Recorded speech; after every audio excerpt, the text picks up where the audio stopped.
নাটোরে সেলিম ভূঁইয়া নামে এক ব্যবসায়ীর চালের গোডাউনের শাটারের তালা ভেঙে ১৫০ বস্তা চাল লুটের ঘটনা ঘটেছে। সোমবার রাত ২টার দিকে শহরতলির ফুলবাগান এলাকায় এই ঘটনা ঘটে। মঙ্গলবার সকালে ঘটনাটি জানাজানি হওয়ার পর সিসিটিভি ক্যামেরার ফুটেজ দেখে ঘটনার সত্যতা নিশ্চিত হয়। পুলিশ ও গোডাউন মালিক সেলিম ভূঁইয়া জানান, ফুলবাগান এলাকার সড়ক ভবন সংলগ্ন শাহিন ট্রেডার্সের সামনে একটি ট্রাক নিয়ে এসে দাঁড় করায় দুর্বৃত্তরা। পরে তারা গোডাউনের শাটারের তালা ভেঙে ভেতরে প্রবেশ করে। এরপর তারা ১৫০ বস্তা চাল ট্রাকে লোড করে নিয়ে চলে যায়। এ সময় তারা ক্যাশ বাক্স থেকে নগদ ১২,০০০ টাকাও লুট করে।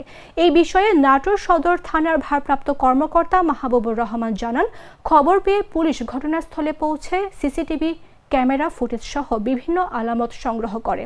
এ ঘটনায় থানায় মামলা দায়েরের প্রস্তুতি চলছে।